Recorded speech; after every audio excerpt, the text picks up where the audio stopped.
যখন আমার নির্ধারিত সেই ঘটনা ঘটানোর সময় আসবে, আখরাজনা লাহুম দাব্বা, তখন আমি একটা প্রাণী বের করব। এইটা তুকাল্লিমুহুম আন্নান নাস, এই প্রাণীটা সমস্ত মানুষের সাথে কথা বলবে। ইচ্ছে না। এইবার আল্লাহ পাক বলছেন যে নবীজি যে তিনটা দুর্ঘটনার কথা বললেন, তার মধ্যে আরেকটা হলো এই জমিন থেকে একটা অদ্ভুত প্রাণী বের হবে। এই অদ্ভুত প্রাণীটার কথা আল্লাহ পাক কোরআনে কারিমেও বলেছেন। কি বলেছেন?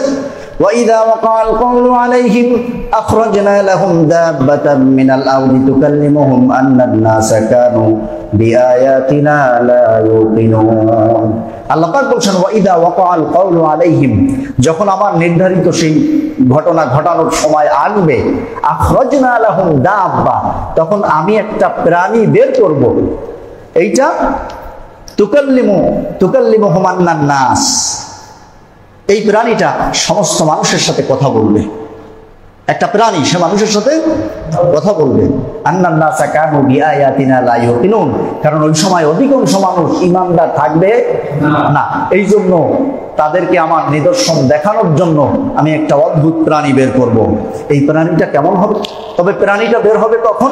আল্লাহ নবী বলছেন ইন্না আউওয়ালাল আয়াতি খুরুজান তুলুই শামসি মিন মাগরিবিহা, সর্বপ্রথম ঘটনা ঘটবে হলো পশ্চিম দিগন্ত থেকে সূর্য উদয় হবে, সূর্য উঠবে পশ্চিম দিক দিয়া।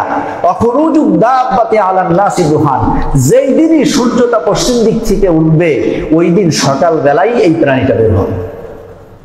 তাহলে এই দুইটা ঘটনা একই সাথে পরপর ঘটবে।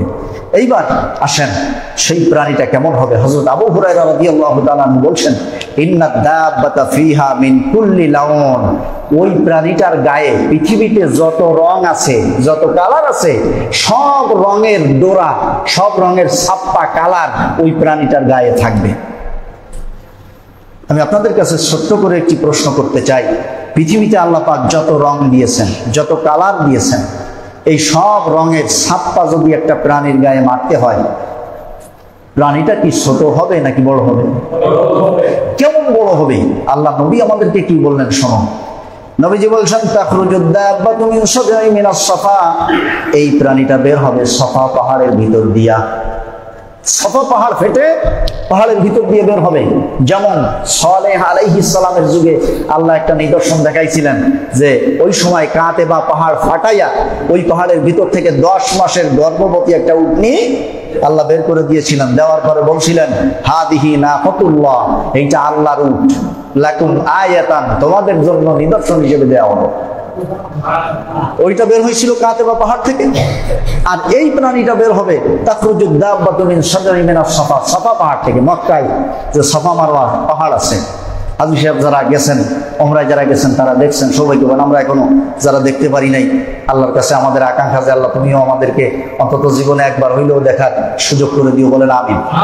ভাই আমার এই সাফা পাহাড় ফেটে এখান থেকে প্রাণীটা বের হবে। কাজারুল ফারাসি সালাসাতা আইয়ামিন লাম ইয়াখরুজ সুলুসাহা, আল্লাহ নবী বলছেন যে একটা দ্রুতগামী ঘোড়ার গতিতে ওই পাহাড়ের ভিতর থেকে প্রাণীটা বের হওয়া শুরু করবে। 3 দিন পর্যন্ত বের হতে থাকবে। লাম ইয়াখরুজ সুলুসাহা, এই 3 দিনে এত গতিতে বের হওয়ার পরেও ওই প্রাণীটার গোটা দেহের 3 ভাগের 1 ভাগও বের হয়ে পারবে না। আল্লাহু আকবার, আল্লাহু আকবার। দ্রুতগামী ঘোড়ার গতিতে 3 দিন একটানা বের হচ্ছে। নবীজি বলছেন লাম ইয়াখরুজ সুলুসাহা, এই 3 দিন বের হওয়ার পরেও গোটা দেহের 3 ভাগের 1 ভাগও বের হবে না। কারণ আমরা যে চালাক মানুষ, যে পরিমাণ চালাক, তাতে ছোটখাটো একটা গরু বা মহিষ বা হাতির মতো একটা প্রাণীও যদি আসে তাও কিন্তু আমরা পিঠে পিঠে মেরে ফেলাবো সবাই মিলে। তুই আইসো বেটা একটা তাউরাস করতে রাখ, একটা আইনি মাইক্রাস দিয়ে দি, হ্যাঁ, দেখা গেল যে টেকবে না। এই জন্য আল্লাহ তাকে এমন বিশাল এক প্রাণী দিবেন যা দেখার সাথে মানুষ ভয়ের সাথে দিশা হারাই ফেলাবে। এরপরে এই প্রাণীটা বের হয়ে প্রত্যেকটি মানুষের কাছে এসে কি করবে সেটা আমরা শুনবো আর এক হাদিসের শেষ অংশে। তবে প্রাণীটার আকার আকৃতি, ধরন, গঠন কেমন হবে আল্লাহ নবী বলছেন তাখরুজুদ দাব্বা, এই যে প্রাণীটা বের হবে, ওয়াসফুদ দাব্বা, এই প্রাণীটার গুণাগুণ হলো রাসুহা রাসু সাউরিন, এই প্রাণীটার মাথা হবে আইড়া গরুর মতো, গরুর মাথার মতো হবে তার মাথা। ওয়া আইনুহা আইনু খিনজির, শুকরের চোখের মতো হবে তার চোখ। ওয়া উযুনুহা উযুনু ফিল, হাতির কানের মতো হবে তার কান। এরপরে কি বললেন? অকদনুহা কদনু ইবিল, তার শিংয়ের জায়গাটা হবে, শিং এই জায়গাটা হবে উটের শিংয়ের মাথার জায়গার মতো। ওয়া উনুকুহা উনুকু নিআমা, তার ঘাড় হবে উট পাখির মতো।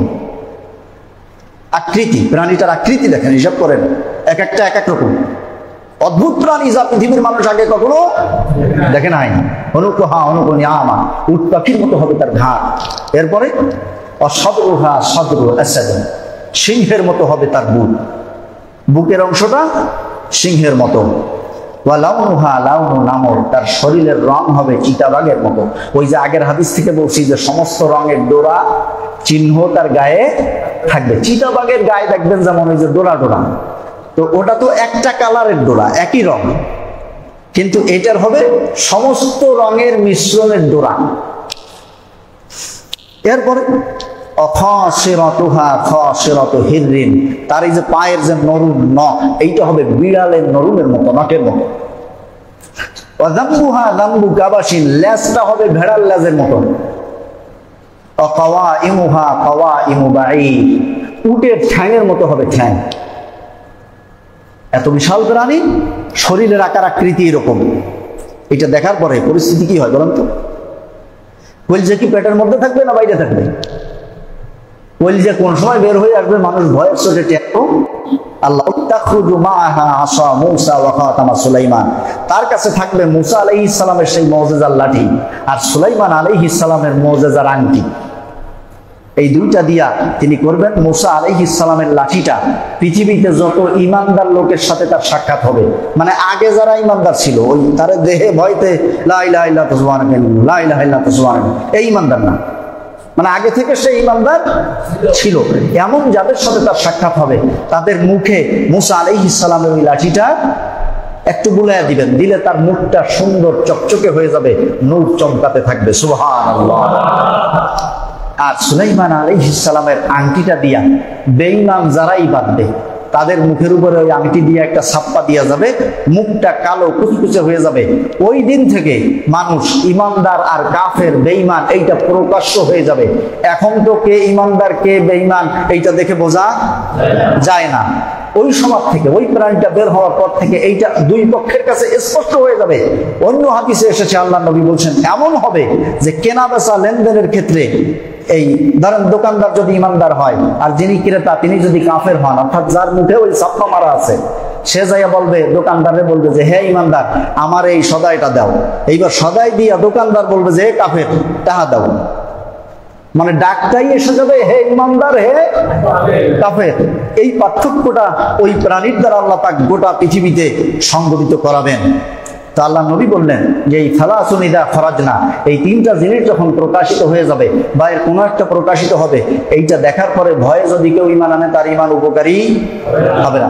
তাহলে আমরা ইমান আনার সিদ্ধান্ত নেব কবে? আজকে করি তো, আজকে তো আরো মেলা সময় আছে, সারাদিন। এখন মাশাআল্লাহ কখন নেব? এখন থেকেই আমরা পরিপূর্ণ ইমানের দাবিতে বাকি সময়টুকু কাটাবো, বাকি জীবনটুকু কাটাবো। এই পাকা নিয়াত এখন থেকেই আমাদেরকে করতে হবে। আল্লাহ তাআলা যেন আমাদের জীবনের বাকি অংশ পাক্কা ইমানদার হিসেবে কাটানোর তৌফিক দান করেন। বলুন আমিন।